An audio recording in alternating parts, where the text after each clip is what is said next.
বান্দা তোর জীবনে যাই ঘটুক আমার রহমত থেকে নিরাশ হইস না, আমি আছি তো, তোর টেনশন করিস না। সবাই তোকে গর্তে ফেলবে, সে গর্তের ভিতর থেকে আমি তোকে রাজসিংহাসন চাইলে বসাই দিতে পারি। সুবহান আল্লাহ চাইলে পারে কি পারে না? শুধু আমাদেরকে একটু সহ্য করতে হবে, স্থির হতে হবে, ধৈর্য ধরতে হবে। বার ছায়া মাথার উপর থেকে উঠে গেলে দুনিয়ায় চলা বড় কষ্টের হয়ে যায়। বাপটা মারা গেলে চোখটা বন্ধ করলে চাচা, জ্যাঠা, কাকা, মামা, আশেপাশের মানুষগুলা অত্যাচার করতে শুরু করে। হাজার জায়গায় রেকর্ড আছে, বাপটা মারা যাওয়ার কারণে, স্বামীটা মারা যাওয়ার কারণে ওনাদেরকে ভাতের ব্যবস্থা পর্যন্ত করে নেই, ঘর থেকে পর্যন্ত বের করে দিয়েছে, এমন রক্তের মানুষ আছে। যার মাথার উপর বাবার ছায়া নাই, স্বামীর ছায়া নাই, বড় ভাইয়ের ছায়া নাই, আমাদের সমাজ কেমন জানি তাদেরকে গ্রহণ করতে চাই না। বুক ফেটে যায় শুনলে। আমি জানি না বিষয়টা আপনারা কিভাবে দেখেন। অনেক মেয়ের বিয়ে হচ্ছে না শুধু একটা কারণ, তার বাবাটা মারা গেছে, তার বাবাটা দুনিয়াতে নাই, এই কারণে বলে বিয়ে হচ্ছে না। আমার জানার প্রশ্ন, আমার বোনটা কি বাবাকে হত্যা করেছে?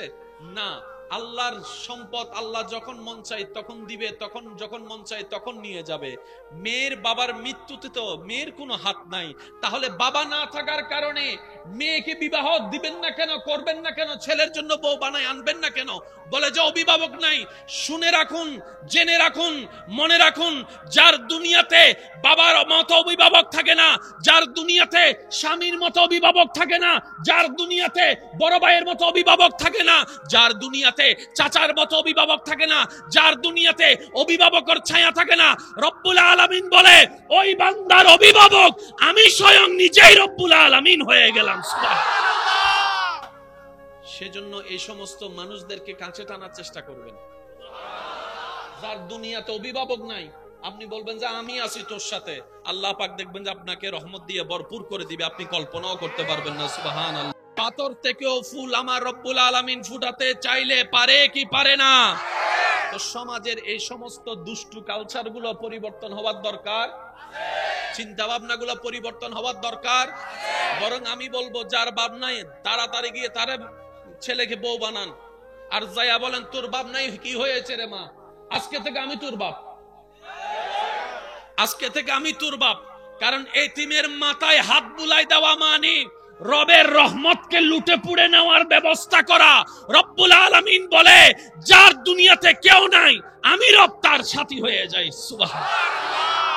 সেই নবী বলে উম্মত তোমরা যখন নামাজ পড়ো, আমি নবী সেই দৃশ্য দেখে মনটা শীতল হয়ে যায়। তোমরা যখন নামাজে দাঁড়াও, হাজার ব্যস্ততার ভিতরে রবকে স্মরণ রাখো, আমি নবী সেটা দেখে আমার চোখ শীতল হয়ে যায়। ব্যস্ততা সবার ছিল, আছে, থাকবে, কিন্তু হায়াত তো থেমে থাকবে না। একদিন তো কবরে যেতে হবে। এই নামাজ, ওযু হাসরের ময়দানে আলো দিবে, নামাজ কবরও আলো দিবে, হাসরেও আলো দিবে। আমাদের অভ্যাস হচ্ছে বিপদে পড়লে আল্লাহকে ডাকতে ডাকতে ডাকতে ডাকতে ডাকতে ডাকতে প্রায় ফেলি, একদম বিপদ কেটে গেলে আল্লাহর দরবারে শুকরিয়া করার কথাটা মনে। এই জায়গায় আমাদেরকে একটু শুধরাতে হবে। বিপদে ধৈর্যের মাধ্যমে আল্লাহকে স্মরণ করব, নিয়ামত পাওয়ার পরে শুকরিয়ার মাধ্যমে রব্বুল আলামিনকে স্মরণ করব। বলি সুবহান। কেউ যদি কাউকে সমাজে, পরিবারে, এলাকায় মানুষের সামনে ইজ্জত হরণ করে, বেইজ্জত করে, আল্লাহ তাআলা সেই বান্দাকে ঘরের ভিতরে থাকলেও বেইজ্জত করবেই করবে। তো নিজে বেইজ্জত থেকে বাঁচার উপায় হচ্ছে অন্যকে ইজ্জতে রাখা। অন্যের ইজ্জত হেফাজত করা মানে আমি আমার ইজ্জতকে হেফাজত রাখা। সেজন্য মনে রাখবেন, আপনি আমি দোষ বলে কাউকে যদি ইনসাল্ট করি, ওনার রব কখনোই আমাদেরকে ছাড়বে, আর রব যারাকে ধরবে তার অস্তিত্ব কখনো টিকবে। সেজন্য নিজে বাঁচতে হলো মানুষের উপকার করার দরকার আছে না নাই? এই মুখটাকে যত পারি বন্ধ রাখবো, দিলটাকে ভালোবাসার উন্মুক্ত করে দিব। কার উপকার করব? মনে রাখবেন, কার উপকার করব? আপনের উপকার করাটা বাহাদুরি নয়। ঠিক মনে রাখবেন এটা। বন্ধুর উপকার করা, কাছের মানুষের উপকার করা, তার যার থেকে উপকার ব্যাক পাবো তার উপকার করাটা বাহাদুরির বিষয় নয়। উপকার করে দেখান, আপনার দুশমনের উপকার করে দেখান। যে বাদ দেয় নাই আপনাকে, তারে বাদ দিয়ে দেখান। যে বদনাম করেছে তার প্রশংসা করে দেখান। যে আপনার রাস্তা বন্ধ করেছে তাকে ঘরের সামনে রাস্তা দিয়ে হাঁটার সুযোগ করে দেন। এটাই হবে উত্তরে উত্তর, উপকারে উপকার, দয়া পাওয়ার রাস্তা। বলেন সুবহানাল্লাহ। মন ছোট করার কোনো দরকার, কারো দোষ ধরার দরকার, কারো ভুল ধরার দরকার, কারোর পিঠ পিছে কথা বলার দরকার। নবী রাহমাতুল্লিল আলামিন মক্কায় এসে সর্বপ্রথম কথা এটাই বলছে, আমাকে হামলা করছো তারা কোথায়? আমার ঘর ভাঙছো তারা কোথায়? আমারে গালি দিছিল যে ওগুলা কই? আমারে মারতে চাইছো ওগুলা কই? আমার পিঠের উপর উজুরি তুলে দিছিল যে ওগুলা কই? আমার পানি বন্ধ করে দিছিল ওগুলা কই? আমার পিছনে পিঠ পিছে বদনাম করছো তোমরা কোথায়? সবাই তো ভয়ে পালাই গেছে, কারণ যাওয়ার সময় নবী যে একা ছিল তাদের ধারণা, আসার সময় 10,000-এর বেশি সাহাবা। এখন বলে যে রেহাই পাবো না, জোরের মন পুলিশ পুলিশ, সবাই পালাই গেছে। সবাইকে অবাক করে, সবার মনের ধারণা নবী এবার আমাদেরকে প্রতিশোধ নিবে, হত্যা করবে, মেরে ফেলবে। যে যার মতো ধারণা করে, যে যেমন ধারণা করেও তেমন, এটাই তো বাস্তবতা।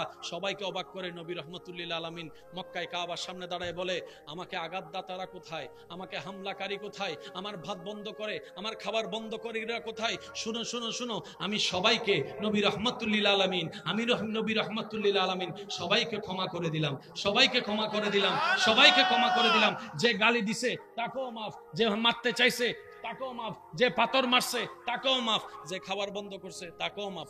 আমি নবী যাও, তোমরা সবাইকে মাফ করে দিলাম, টেনশন করার দরকার নাই। আগে যেরকম মক্কায় ছিলা এখনো সেইভাবে থাকতে পারবা। কৃষকের সন্তান হয়ে সমাজে পরিচয় দিতে চাই না যে আমার বাবা কৃষক। আমি বলি, এমন কোন সন্তান যদি আমার কোনো কথা শুনেন, এমন কোন ভাই বোনেরা, আমি বলবো এখন থেকে বুক ফুলায় বলবেন আমার বাবা একজন কৃষক, আমার বাবা একজন কৃষক।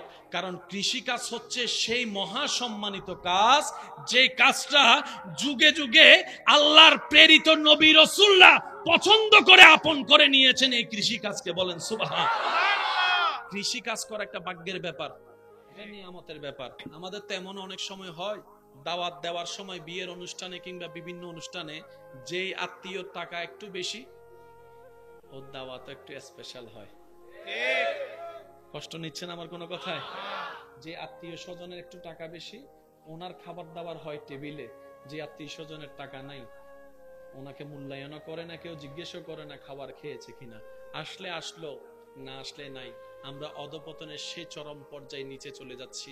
মনে রাখবেন, এটা কখনো মনুষ্যত্বের কাজ হতে পারে না, নবীর উম্মতের কাজ হতে পারে না, আল্লাহর বান্দার কাজ হতে পারে না। কথা বলেন ঠিক কিনা? এই বৈষম্য দূর করার দরকার আছে না নাই?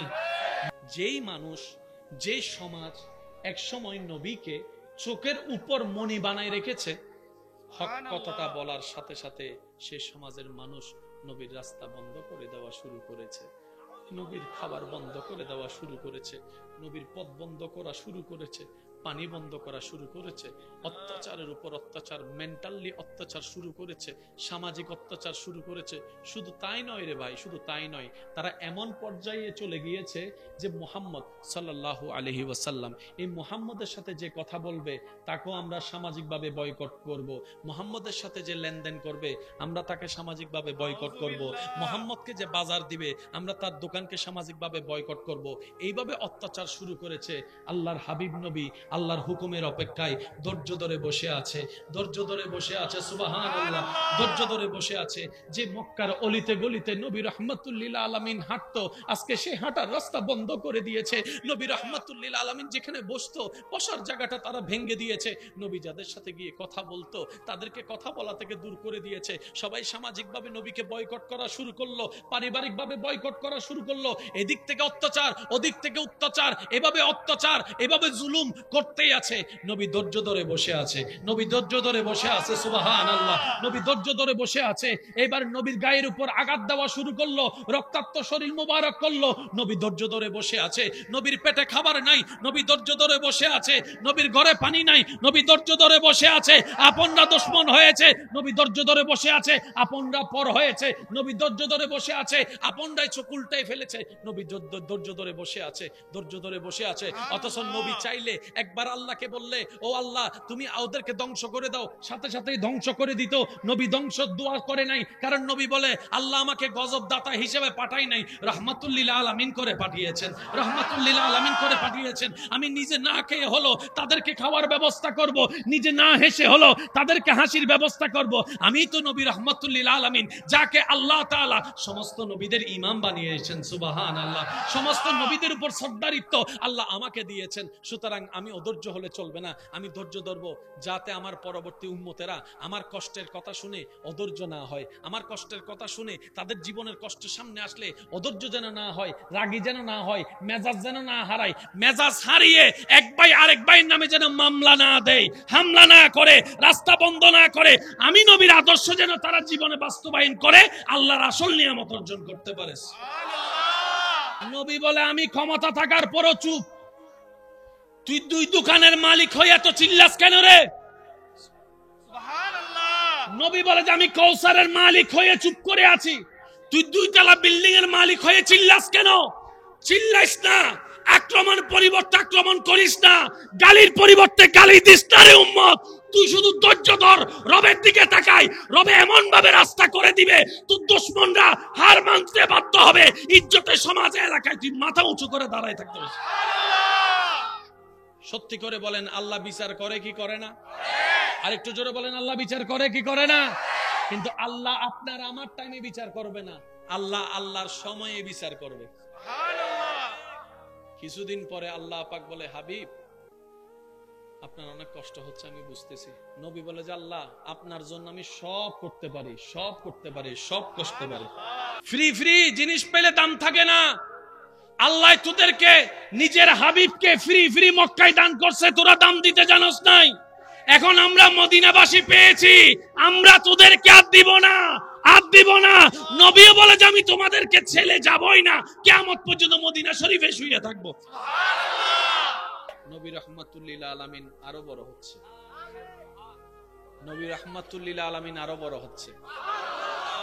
বাবা মা দাদাও দুনিয়াতে পরিচয় দেওয়ার মতো কিংবা হাত ধরার মতো বলনেওয়ালা বলে মুহাম্মদের তো কেউ নাই, আশেপাশের মানুষ বলে মুহাম্মদের কেউ নাই। রব বলে যে কি বললি, কি কেউ নাই? বলে যে মুহাম্মদ সাল্লাল্লাহু আলাইহি ওয়াসাল্লাম। এক পর্যায়ে গিয়ে বলে মুহাম্মদের মাও নাই, বাপও নাই, দাদাও নাই, বংশ টিকার মতো ছেলেও নাই। নাউজুবিল্লাহ। বংশ দ্বারা টিকানোর মতো ছেলে নাই। আল্লাহ পাক বলে যে কি আমার নবীর কেউ নাই? আমি আছি যে তোরা দেখোস না? আমি খালিক আছি তো ওনার সাথে, আমি মালিক আছি তো, আমি রহমান আছি, আমি রহিম আছি, আমি কাদির আছি। ইন্নাল্লাহ আলা কুল্লি শাইইন কাদির ওয়ালা আল্লাহ আমি আছি। আমার নবীর বাপ না থাকার কারণে, মা না থাকার কারণে, কুরাইশ বংশের মানুষরা সম্পত্তি না দেওয়ার কারণে আমার নবীকে তোরা গরিব ভাবলি, আমার নবীকে তোরা ফকির ভাবতেছস, আমার নবীকে তোরা অভাবী ভাবতেছস। ইন্না আতাইনা কাল কাউসার, কাল কাউসার, কাল কাউসার। কুল কায়নাতের মালিক স্রষ্টা আমি আল্লাহ আমার নবী মুস্তাফাকে বিশ্বের সেরা খজিনা, নিয়ামত ভরা খজিনা, সমস্ত কিছু আমার নবীকে আমি আল্লাহ দান করে দিলাম। আল্লাহর উপর যে ভরসা করার মতো ভরসা করতে জানে, আল্লাহর হুকুম আসার জন্য যে অপেক্ষা করার মতো করতে জানে, আপনার চোখে যেখানে দেখবেন লাভ নাই, রব্বুল আলামিন আপনার ধৈর্যের কারণে সেখান থেকেও লাভের নদী আপনার জন্য খুলে দিবেন। সব সময় মাথায় রাখবেন, আপনার চোখে বলছে আমি লসে আছি, আপনার ব্রেনে বলছে আমি লসে আছি, কিন্তু আপনার ঈমান বলছে আমার আল্লাহ আছে। ওই বিশ্বাসটা, ঈমানটার কারণে আপনার ব্রেনটাকে মিথ্যা প্রমাণিত করে, আপনার চোখটাকে ভুল প্রমাণিত করে।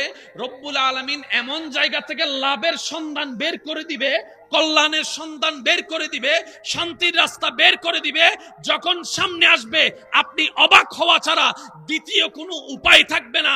তবে সেই জায়গায় একটা বড় চরম পরীক্ষা আপনার আমার দিতে হয়, যেখানে আমরা প্রায় সময় মানুষ ফেল করে ফেলি, সেটা হচ্ছে আমরা যদি সেই সময়টা আসে, আমাদের প্রধান কাজ হচ্ছে ডাইনে বামে না তাকিয়ে চোখটা বন্ধ করে রবের দরবারে সিজদা দিয়ে আগে শুকরিয়া আদায় করা। মক্কার আশেপাশে যারা সন্তানের বাবারা আছে, বাচ্চা বড় হলে বেড়াইতে নিয়ে যায় না? বলেন না রে ভাই? এখন নবীর তো দুনিয়াবি বাবা নাই, বাবা তো চলে গেছে।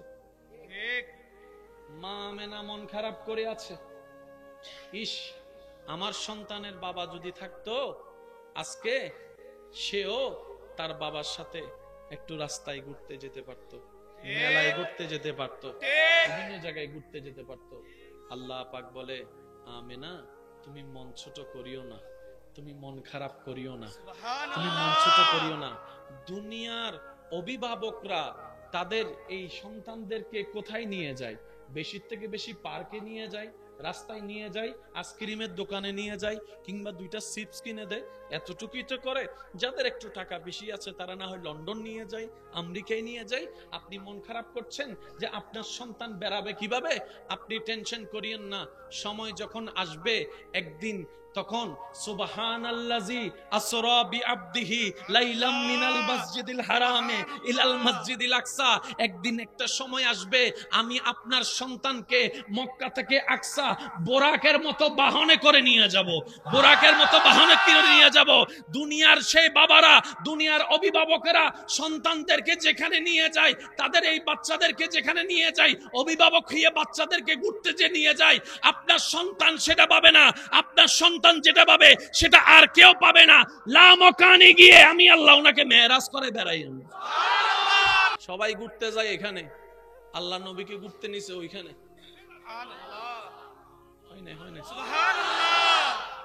সবাই খেলে এটা দিয়ে, ওইটা দিয়ে, বল দিয়ে, খেলনা দিয়ে, আর আপনার আমার নবী খেলে চাঁদ দিয়ে।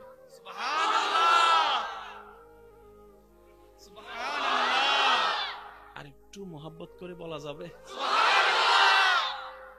নবী যেদিকে চাঁদও সেদিকে, সুখ যেদিকে চাঁদও সেদিকে।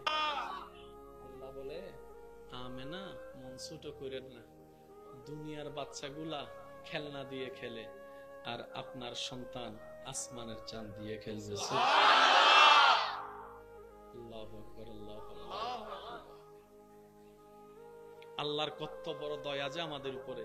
নবী রাহমাতুল লিল আলামিনের উম্মত বানিয়ে আমাদেরকে ডাইরেক্ট জিরো থেকে হিরো বানাই দিয়েছেন। সুবহানাল্লাহ। মক্কার একটা নিয়ম ছিল, মক্কায় যদি কোনো নবজাতক শিশুর জন্ম হতো, অন্য এলাকার সন্তানের নবসন্তানের মারা এসে কিছু টাকার বিনিময়ে ওনাদের বাচ্চাদেরকে লালন পালন করত। তো মক্কার যারা মানুষ, ওনারা বেশিরভাগ ছিল ব্যবসায়ী, সংসার ব্যবসা ট্যাবসা মিলে তেমন কোনো টাইম পেতেন না। মা হালিমাতু সাদিয়া যখন নবীর চেহারা দেখলেন, নবীজির দিকে তাকিয়ে যখন মা হালিমা অপলক নয়নে তাকিয়ে আছে, মুগ্ধ নয়নে, এত সুন্দর চেহারা, নবীজি হালিমাতু সাদিয়ার দিকে তাকিয়ে একটা মুস্কি হাসি দিয়েছে। এবার মুস্কি যখন হাসি দিছে, হালিমাতু সাদিয়া বলে যে লাভ হোক লস হোক, সবসময় লাভের চিন্তা করার দরকার নাই, আমার এটারে লাগবে। সুবহানাল্লাহ। তো অনেকে বলে ওরা ওরা ওরা নবীকে নেয় নাই। আমি শ্রদ্ধার সাথে বলি, বেয়াদবি মাফ করবেন, ওরা ওরা ওরা নবীকে নেয় নাই না, নবী ওদের কাছে যায় নাই। সুবহানাল্লাহ। আর একটু জোরে বলেন না। আমার নবীরে রিজেক্ট করবে এমন বাপের ফুত আছে কে? বলেন না, আছে? আছে। আমার নবীকে রিজেক্ট করবে, আপনার নবীকে রিজেক্ট করবে, আল্লাহর হাবিবকে রিজেক্ট করবে সৃষ্টি জগতে এমন বাপের ভূত নাই। তারা নেয় নাই না, আমাদের নবী তাদের কাছে যায় নাই। যাওয়া না যাওয়া কার হুকুম?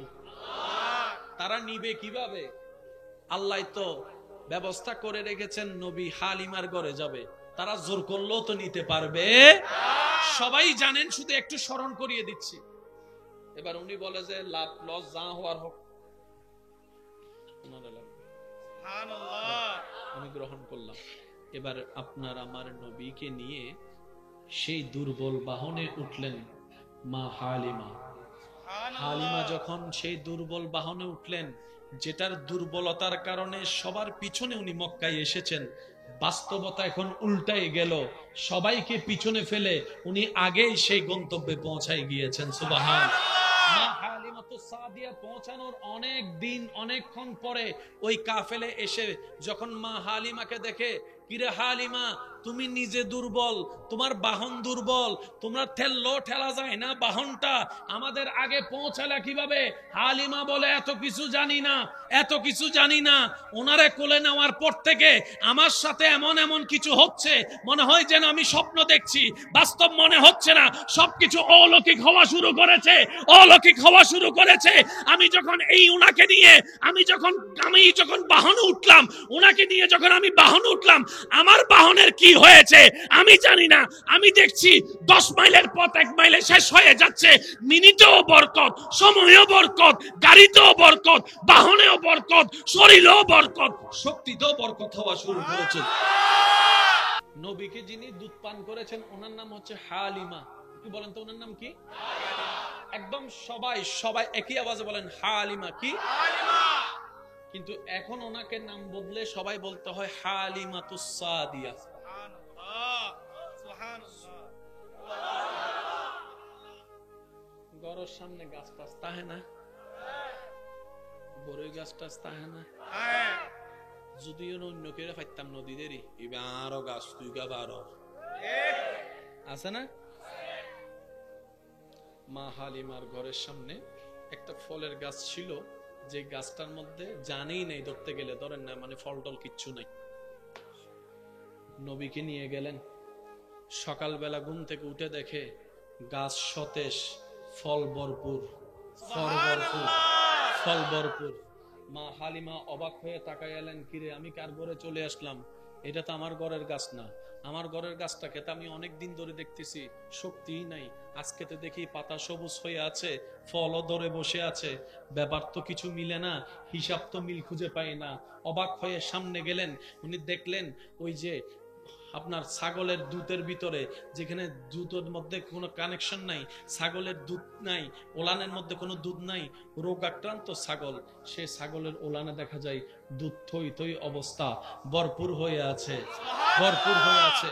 উনি আগাও বুঝতে পারছে না, মাথাও বুঝতে পারছে না। দেখে যেটা মা হালিমা সাইদল্লেই স্বর্ণ হয়ে যাচ্ছে, স্বর্ণ হওয়া শুরু করেছে। উনি অবাক হয়ে আলেন। তখন একজনে, দুইজনে, তিনজনে খবর ছড়াতে ছড়াতে সব জায়গায় খবর ছড়াতে থাকে, হালিমার তো তকদির পাল্টে গেছে, কি হয়েছে জানি না, গাছের মধ্যেও ফল ভরপুর হয়ে আছে, আপনার গরু ছাগলের ওলানের মধ্যে দুধ ভরপুর হয়ে আছে। হালিমার আর দরে কেড়ে সবাই এসে হালিমার কানে কানে জিজ্ঞেস করে, ও হালিমা পাইছো কি বলো না, পাইছো কি বলো না। হালিমা বলে, এত কিছু জানি না। উনি যে দিন থেকে আমার ঘরে কদম রাখছে,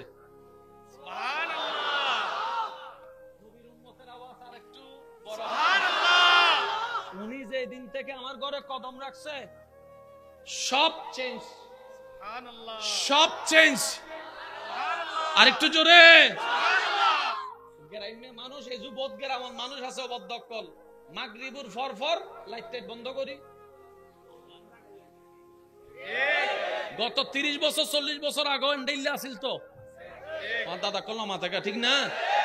মাগরিবই মোটামুটি হাস শেষ, ঘুম জাগল না, এশারের নামাজ সাম পড়ি রে তুমি বইকে দেখুস ইন্দি, আবার ফজরে উড়ি গি আছে না। মা হালিমা তো সাদিয়া সন্ধ্যার সময় বেগিন হাসটাস গুছাইলে ঘর যাইতে, লাইট বন্ধ করি ঘুম যাইতে। আশেপাশে জুন আছে সিআইডি অফিসার, আশেপাশে হতুন নাই না সিআইডি অফিসার, কি করে সাইম হতু নাই সাইম সিআইডি অফিসার নিজ দায়িত্ব তো নতুন দায়িত্ব দিলে আছে তো। আশেপাশের যারা সিআইডি অফিসার ওনারা মা হালিমার উপর অবজারভেশন শুরু হয়ে করে দিয়েছে। গোপনে দেখে এদিকে সূর্য ডুবেছে, চতুর্দিকে অন্ধকার হয়েছে, ডানে অন্ধকার, বামে অন্ধকার, সামনে অন্ধকার, পিছনে অন্ধকার। মা হালিমার ঘর থেকে কেমন জানি একটা সুন্দর আলো বের হওয়া শুরু করেছে, সুন্দর আলো বের হওয়া শুরু করেছে। পরের দিন সকালে অনেকেই গিয়ে মা হালিমাকে জিজ্ঞেস করে, ও হালিমা, কোন লাইট ইউজ করো, কোন বাতি ইউজ করো?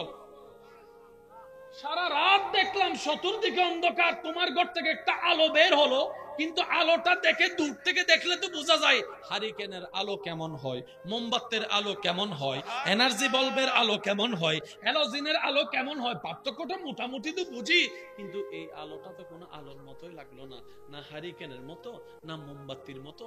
আলোটা তো আলো ছিল, কিন্তু চমৎকার আলো ছিল। কোন জায়গার থেকে এই লাইট পাইলা? মা হালিমা বলে যে আমি কিচ্ছু জানি না, ওনার ঘরে আনার পর থেকে আমার ঘর আর অন্ধকার হয় না, আমার ঘর আর অন্ধকার হয় না। এবার যারাই নেয় নাই, যারা আপনার আমার নবীকে নেয় নাই, তখন নেয় নাই বলছে, নেয় নাই, যায় নাই,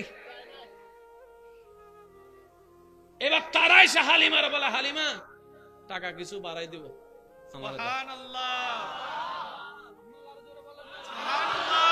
সম্পদ দরকার হলে কিছু বিক্রি করে হইলেও দিব, এটা আমাকে দাও।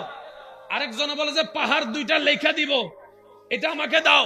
আরেকজনে বলে যে আমি ওটের পাল তোমারে দিয়ে দিব, এটা আমাকে দাও। হালিমা বলে জান চলে যেতে পারে, আমি দিতে পারবো না, আমি দিতে পারবো না, আমি দিতে পারবো না। কারণ তোমরা সমস্ত বাচ্চার সাথে দুধ খাওয়ানোর দায়িত্ব নিয়েছো টাকার লেনদেনের কারণে। আমি হালিমা টাকার লেনদেন আগের গুলোর সাথে করেছি, এর সাথে আমার টাকার লেনদেন হয় নাই, দিলের লেনদেন হয়ে গেছে, দিলের লেনদেন হয়ে গিয়েছে। কারণ আমি দেখেছি আমার 2 স্তনের মধ্যে এই মোহাম্মদ জীবনে কোনোদিন 2টা খাই নাই, একসাথে 2টা খাই নাই, একটা খেয়ে আরেকটা রেখে দিয়েছে আমার ছেলের জন্য। নিজের চাইতে পড়ার কথা উনি বেশি চিন্তা করে, দিতেন নয় যা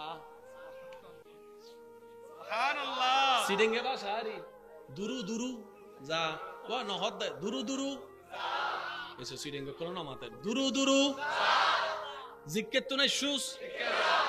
আর দাদা তো হস্ট ওর পানলার কেন, ওনারা বুড়ো মানুষ তো বাজ কেন সেট করি, ওনারা আরাম করে বুঝতে তো, আরাম করে বুঝতে তো। ভালোবাসার জায়গা মদিনা, ভালো লাগার জায়গা মদিনা, ভালোবাসার জায়গা মদিনা, ভালো লাগার জায়গা মদিনা। আরেকটু জোরে, ভালোবাসার জায়গা মদিনা, ভালো লাগার উচ্চ আওয়াজে বলেন মারহাবা। মা হালিমা বলে বেগিন দিত্তারি,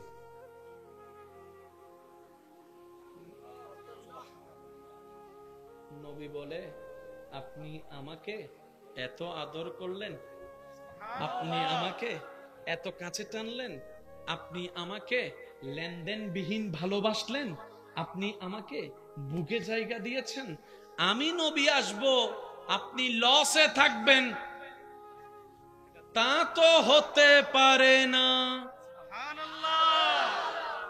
আল্লাহ পাক বলে হালিমা তুমি আমার নবীকে আপন করেছো, সম্মান করেছো, মায়া করেছো, মহাব্বত করেছো, নিজের করে রেখেছো, জায়গা তুমি নিজের বুকে স্থান দিয়েছো, নবীর সেবা করেছো। আমি আল্লাহ এমন ভাবে ব্যবস্থা করে দিলাম সেই দিন মক্কায় আসা কারো নাম পৃথিবীবাসী জানবে না, কিন্তু তুমি হালিমার নাম কিয়ামত পর্যন্ত আমার বান্দারা সম্মানের সাথে স্মরণ করবে। আর কারো নাম জানা, ওই দিন যে মক্কায় আসছিল আর কারো নাম জানা, কিন্তু এখনো এখানকার মানুষ জানে মা হালিমাতুস, জোরে বলে মা হালিমাতুস, মা হালিমাতুস। শুধু তা না, অনেকে নিজের মেয়ের নামও হালিমা রাখে। নবীজি যখন আস্তে আস্তে হাঁটা শুরু করলেন,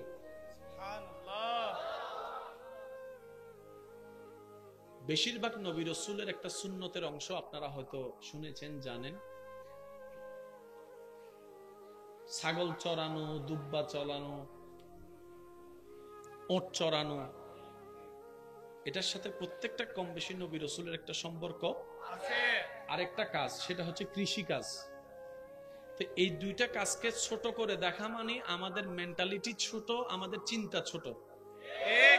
আমার দৃষ্টিতে আপনারা কি মনে করেন আমি জানি না, একটা মানুষের দৈনন্দিন প্রত্যেক দিন কি কাপড় কিনতে হয়? বলেন না ভাই, কাপড় কিনতে হয়, জুতো কিনতে হয়, টুপি কিনতে হয়, ঘড়ি কিনতে হয়, কিন্তু প্রত্যেক দিন একটা মানুষের খাবার দরকার হয়, বাতের দরকার হয়। আর সেই বাতটা হয় মাটি থেকে কৃষকরা নামার কারণে। তাহলে সারা বাংলাদেশে নয়, সারা পৃথিবীতে যে খাবার চাহিদা কৃষকরা মাঠে নামে বলে, ঘাম ঝরায় বলে, পরিশ্রম করে বলে, কাদা শরীরে লাগাই বলে, তো কোনো না কোনো ভাবে সেটা আপনার আমার পর্যন্ত আছে, ঠিক কিনা? আমার দৃষ্টিতে একটা দেশের সবচাইতে সম্মানী ব্যক্তিদের লিস্টের মধ্যে কৃষকদের নাম থাকা দরকার। অথচ আমরা কত অধঃপতনের দিকে গিয়েছি দেখেন।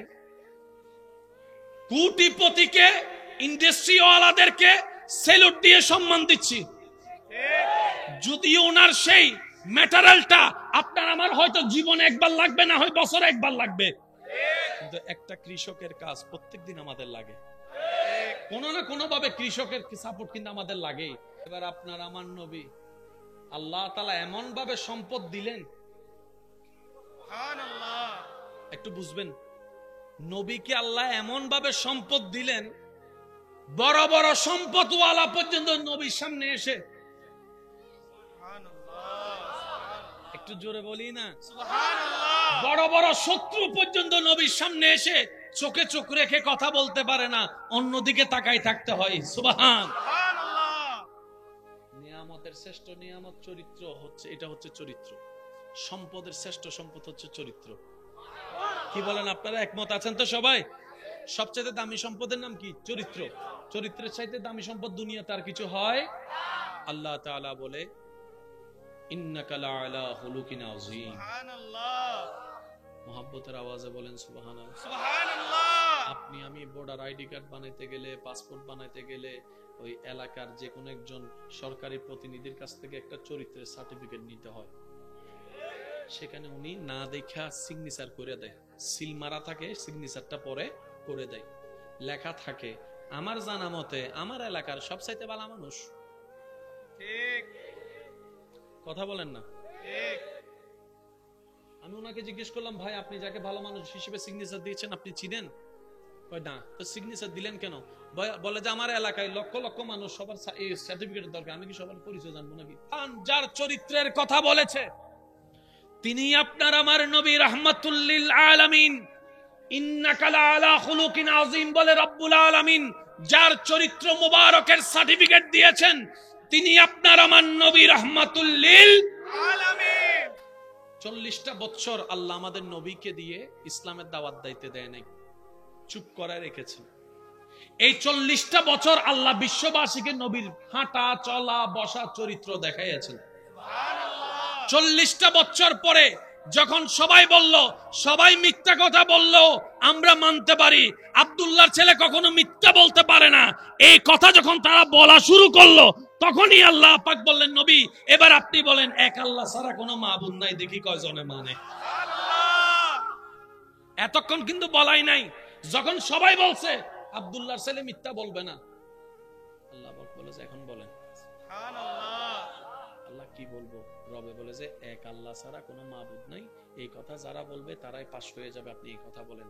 এবার নবী সবাইকে ডেকে বললেন, ইয়া আইয়ুহান নাস, হে মানব জাতি, তোরা তো বলেছস আমার মতো সত্যবাদী এলাকায় আর কেউ নাই। কয় হ্যাঁ, চোখ বন্ধ করে। এবার নবী বলে যে আমি যদি বলি পাহাড়ের পিছ থেকে একটা দল আসতেছে তোমরা কি মানবা? বলে যে আপনি বললে আমরা না দেখেও মানবো, কারণ আমরা জানি সবাই মিথ্যা বললো, আপনি জীবনে কোনোদিন মিথ্যা বলবেন না। কয় এতটুক বিশ্বাস করো? বলে যে হ্যাঁ। এতটুক মানো? বলে যে হ্যাঁ। তাহলে আমি একটা কথা বলি শুনবা? বলে যে বলেন। এবার নবী বললেন, ইয়া আইয়ুহান নাস কুলু লা ইলাহা ইল্লাল্লাহ, এক আল্লাহ ছাড়া কোনো মাবুদ নাই, এক আল্লাহ ছাড়া কোনো প্রভু নাই, এক আল্লাহ ছাড়া কোনো স্রষ্টা নাই, এক আল্লাহ ছাড়া কোনো রিজিক দাতা নাই, এক আল্লাহ ছাড়া কোনো রহমান নাই, এক আল্লাহ ছাড়া কোনো রহিম নাই, এক আল্লাহ ছাড়া কোনো জ্ঞান দাতা নাই, এক আল্লাহ ছাড়া কোনো রিজিক দাতা নাই, এক আল্লাহ ছাড়া কোনো হায়াত দাতা নাই, এক আল্লাহ ছাড়া কোনো মওত দাতা নাই, এক আল্লাহ ছাড়া কোনো ইজ্জত দাতা নাই, এক আল্লাহ ছাড়া কোনো সম্পদ দাতা নাই, এক আল্লাহ ছাড়া কোনো স্রষ্টাই নাই। সুবহানাল্লাহ। এইবার বিরোধিতা করা শুরু করছে। যারা বিরোধিতা করার তারা বিরোধিতা করা শুরু করছে। তো এখান থেকে আমরা কি বুঝতে পেলাম, আমাদের সমাজেও কিছু মানুষ আছে বিচার যা করার করেন সব মানি, কিন্তু ওই তাল গাছ এটা আমার, বিচার যা করার করেন কিন্তু তাল গাছ বলেন না ভাই, তাল গাছ অর্থাৎ তুমি যা বলার বলো, আমি মানতে পারবো, কারণ মানিলে তো ব্যবসা বন্ধ হয়ে যাবে। ঠিক না? মাথা কারো জোর হয় না। ঠিক অতাই মানি লইলে ব্যবসা কি হয়ে যাব? বন্ধ হয়ে যাব, আর ব্যবসা চলতো না। ঠিক কথা কি বুঝতে পেরেছেন? এবার নবী যখন এক আল্লাহর কথা বলল, দুই দল হয়ে গেল, এক দল মাননেওয়ালা আর এক দল না মাননেওয়ালা। যারা মাননেওয়ালা হয়েছেন ওনারা মুমিন মুসলমান হয়ে গিয়েছেন। সুবহানাল্লাহ। আর একটু জোরে বলি না সুবহানাল্লাহ। এবার মাইকের আওয়াজ যতটুকু যাচ্ছে আমি শ্রদ্ধার সাথে বলি, আমার ভাইয়েরা শুনে রাখবেন, বুঝে রাখবেন, কথাটা মনে রাখার চেষ্টা করবেন, পারিবারিক এবং সামাজিক ভাবে কথাটা প্লে করার চেষ্টা করবেন। আল্লাহর রসুলের মাধ্যমে আল্লাহ আমাদেরকে যে রাস্তা দেখিয়েছেন, এর চেয়ে তো কোনো উত্তম রাস্তা হতে পারে না। আপনার আমার নবী রাহমাতুল লিল আলামিন নবী শাফিউল মুজনাবিন নবীকে রব্বুল আলামিন যখন দরার মধ্যে আম্মা জান আমেনার মাধ্যম দিয়ে মক্কা নগরের মধ্যে পাঠালেন, নবীর চেহারা মুবারক যারাই দেখেছে সবাই বলতে বাধ্য হয়েছে, এত সুন্দর চেহারা আমার জীবনে আর কখনো কারোর মধ্যে দেখি নাই। সুবহানাল্লাহ। নবীর চোখ মুবারক দেখে সবাই বলতে বাধ্য হয়েছে, এত সুন্দর টানা টানা চোখ তো অনেক দেখেছি, এই চোখের মতো চোখ দেখি নাই, এই নাকের মতো নাক দেখি নাই, এই ঠোঁটের মতো ঠোঁট দেখি নাই, এই হাসির মতো হাসি দেখি নাই, এই চেহারার মতো চেহারা দেখি নাই। রব ডাক দিয়ে বলে, ও আমার বান্দা, তোরা দেখবি কিভাবে চোখে? ওয়াদুহা ওয়ালা চেহারা তো আমি আর কাউরও বানাই নাই, নবী মুস্তাফারটা বানিয়েছি। দুনিয়াতে যখন আসছেন কথা তো ফুটে নাই, চেহারা না আসছে। দুনিয়াতে যখন আসছে চলা তো হয় নাই, তখন চোখে না দেখা যাচ্ছে। চোখের সৌন্দর্যের বর্ণনা শুনে নিল বিশ্ববাসী, চেহারার সৌন্দর্যের বর্ণনা শুনে নিল বিশ্ববাসী, হাসি মুবারকের সৌন্দর্যের বর্ণনা দেখে নিল বিশ্ববাসী। যখন আপনার আমার নবী আল্লাহর হুকুমে আস্তে আস্তে বড় হওয়া শুরু করলেন, আস্তে আস্তে বড় হওয়া শুরু করলেন। সুবহানাল্লাহ বলেন। কি সৌভাগ্য আমাদের, আল্লাহর কেমন দয়া আমাদের প্রতি, কেমন দয়াল নবীর উম্মত হিসাবে আপনার আমার নামকে আল্লাহ লিপিবদ্ধ করেছেন। সেই নবী আস্তে আস্তে বড় হচ্ছে, হাঁটা শুরু, বড় হচ্ছে, মিশা শুরু, চলা শুরু, বলা শুরু। জগৎ বলে খারাপের লাগে চললে খারাপ হয়, ভালোর লগে চললে ভালো হয়, সৎসঙ্গে স্বর্গবাস, অসৎসঙ্গে সর্বনাশ। নবী যে পরিবেশে বড় হচ্ছে সেখানে মিথ্যা কথা বলাটা কমন ছিল, মদ খাওয়াটা কমন ছিল, সব দিকে শুধু নোংরামি আর নোংরামি, এরকম পরিবেশ ছিল। সেই পরিবেশে বাবা হারা আমার নবী বড় হচ্ছে, মাটাও কিছুদিন পরে চলে গিয়েছে, শিখানোর মতো কেউ নাই। আদবকে শিখাবে, ভদ্রতাকে শিখাবে, শিখানোর জন্য তো কাউকে না কাউকে দরকার। নবীর পরিবারে তেমন শিখানোর মতো কেউ নাই, সেই সমাজে স্কুলও নাই, মাদ্রাসাও নাই, শিক্ষকও নাই, শিখবে তো ভদ্রতা কোন জায়গা থেকে শিখবে? কিন্তু বড় তাজ্জুবের বিষয়, নবী রাহমাতুল লিল আলামিন বড় হওয়া শুরু করলো, যেদিকে যায় সেদিকেই একবার যে নবীকে দেখেছে সে শুধু তাকায় রয়েছে, তাকায় রয়েছে, তাকায় রয়েছে। নবীকে যে একবার দেখেছে সে আর চোখ ফিরাতে পারে না। এত সুন্দর চেহারা কেমনে হয় মানুষ, এত সুন্দর কেমনে হয়, এত সুন্দর কেমনে হয়। একটু কাছে গিয়ে যখন নবীর সাথে কথা বলা শুরু করলো, নবীর আওয়াজটা যখন কানের মধ্যে আসছে, শুননেওয়ালা বলে, এত সুন্দর আওয়াজ তো কারোটা শুনি নাই, এত সুন্দর আওয়াজ তো কারোটা শুনি নাই। এবার সেই নবীর সাথে যখন কথা বলা শুরু করলো, নবীর কথা শুনে বলে যে এত সুন্দর শব্দ চয়ন তো কারো থেকে দেখি নাই, এত সুন্দর করে শ্রদ্ধা দিয়ে কথা বলা কারো তো দেখি নাই। এবার সেই পরিবেশে নবীর বড় হওয়াটা এমন ভাবে বড় হওয়া হয়েছে, কাফেররা পর্যন্ত বলতে বাধ্য হয়েছে সবাই মিথ্যা কথা বলতে পারে, আব্দুল্লাহর ছেলে মিথ্যা বলতে পারে না, সবাই বাটপারি করতে পারে, আব্দুল্লাহর ছেলে বাটপারি করতে পারে না। নবীর চোখের প্রশংসা, চেহারার প্রশংসা করতে করতে এখন গিয়ে বলে, সবার মধ্যে যদি কমতি থাকে আব্দুল্লাহর সন্তান মুহাম্মদের মধ্যে কোনো কমতি নাই। বলে এতদিন ছিল চেহারার প্রশংসা, এখন বের হয়েছে কথার প্রশংসা। সুবহানাল্লাহ বলি বলি বলি। এখন বের হচ্ছে নবীর হাসির প্রশংসা, এখন বের হচ্ছে নবীর শব্দের প্রশংসা, এখন ব্যবহার হচ্ছে, প্রকাশ হচ্ছে নবীর আচরণের প্রশংসা। আরো কিছুদিন যেতে না যেতে যখন নবী আরো বড় হলেন, বান্দা তোর জীবনে যাই ঘটুক আমার রহমত থেকে নিরাশ হইস না, আমি আছি তো, তোর টেনশন করিস না। সবাই তোকে গর্তে ফেলবে, সে গর্তের ভিতর থেকে আমি তোকে রাজসিংহাসনও চাইলে বসাই দিতে পারি। সুবহান আল্লাহ চাইলে পারে কি পারে না? শুধু আমাদেরকে একটু সহ্য করতে হবে, স্থির হতে হবে, ধৈর্য ধরতে হবে। আবার ছায়া মাথার উপর থেকে উঠে গেলে দুনিয়ায় চলা বড় কষ্টের হয়ে যায়। বাপটা মারা গেলে, চোখটা বন্ধ করলে চাচা, জ্যাঠা, কাকা, মামা, আশেপাশের মানুষগুলা অত্যাচার করতে শুরু করে। হাজার জায়গায় রেকর্ড আছে, বাপটা মারা যাওয়ার কারণে, স্বামীটা মারা যাওয়ার কারণে ওনাদেরকে ভাতের ব্যবস্থা পর্যন্ত করে নাই, ঘর থেকে পর্যন্ত বের করে দিয়েছে, এমন রক্তের মানুষ আছে। যার মাথার উপর বাবার ছায়া নাই, স্বামীর ছায়া নাই, বড় ভাইয়ের ছায়া নাই, আমাদের সমাজ কেমন জানি তাদেরকে গ্রহণ করতে চাই না। বুক ফেটে যায় শুনলে। আমি জানি না বিষয়টা আপনারা কিভাবে দেখেন। অনেক মেয়ের বিয়ে হচ্ছে না শুধু একটা কারণ, তার বাবাটা মারা গেছে, তার বাবাটা দুনিয়াতে নাই, এই কারণে বলে বিয়ে হচ্ছে না। আমার জানার প্রশ্ন, আমার বোনটা কি বাবাকে হত্যা করেছে? না। আল্লাহর সম্পদ আল্লাহ যখন মন চায় তখন দিবে, তখন যখন মন চায় তখন নিয়ে যাবে। মেয়ের বাবার মৃত্যুতে তো মেয়ের কোনো হাত নাই। তাহলে বাবা না থাকার কারণে মেয়েকে বিবাহ দিবেন না কেন, করবেন না কেন, ছেলের জন্য বউ বানায় আনবেন না কেন? বলে যে অভিভাবক নাই। শুনে রাখুন, জেনে রাখুন, মনে রাখুন, যার দুনিয়াতে বাবার মতো অভিভাবক থাকে না, যার দুনিয়াতে স্বামীর মতো অভিভাবক থাকে না, যার দুনিয়াতে বড় ভাইয়ের মতো অভিভাবক থাকে না, যার দুনিয়াতে চাচার মতো অভিভাবক থাকে না, যার দুনিয়াতে অভিভাবকের ছায়া থাকে না, রব্বুল আলামিন বলে ওই বান্দার অভিভাবক আমি স্বয়ং নিজেই রব্বুল আলামিন হয়ে গেলাম। সুবহানাল্লাহ। সেজন্য এই সমস্ত মানুষদেরকে কাছে টানার চেষ্টা করবেন। যার দুনিয়াতে অভিভাবক নাই, আপনি বলবেন যে আমি আছি তোর সাথে, আল্লাহ পাক দেখবেন যে আপনাকে রহমত দিয়ে ভরপুর করে দিবে, আপনি কল্পনাও করতে পারবেন না। সুবহানাল্লাহ। পাথর থেকেও ফুল আমার রব্বুল আলামিন ফুটাতে চাইলে পারে কি পারে না? তো সমাজের এই সমস্ত দুষ্টু কালচার গুলো পরিবর্তন হওয়ার দরকার, চিন্তা ভাবনা গুলো পরিবর্তন হওয়ার দরকার। বরং আমি বলবো যার বাপ নাই তাড়াতাড়ি গিয়ে তার ছেলেকে বউ বানান, আর যাইয়া বলেন তোর বাপ নাই, কি হয়েছে রে মা, আজকে থেকে আমি তোর বাপ, আজকে থেকে আমি তোর বাপ। কারণ এতিমের মাথায় হাত বুলাই দেওয়া মানে রবের রহমতকে লুটে পুড়ে নেওয়ার ব্যবস্থা করা। রব্বুল আলামিন বলে যার দুনিয়াতে কেউ নাই আমি রব তার সাথী হয়ে যাই। সুবহানাল্লাহ। সেই নবী বলে উম্মত তোমরা যখন নামাজ পড়ো আমি নবী সেই দৃশ্য দেখে মনটা শীতল হয়ে যায়। তোমরা যখন নামাজে দাঁড়াও হাজার ব্যস্ততার ভিতরে রবকে স্মরণ রাখো, আমি নবী সেটা দেখে আমার চোখ শীতল হয়ে যায়। ব্যস্ততা সবার ছিল, আছে, থাকবে, কিন্তু হায়াত তো থেমে থাকবে না। একদিন তো কবরে যেতে হবে। এই নামাজ, ওযু হাসরের ময়দানে আলো দিবে। নামাজ কবরও আলো দিবে, হাসরেও আলো দিবে।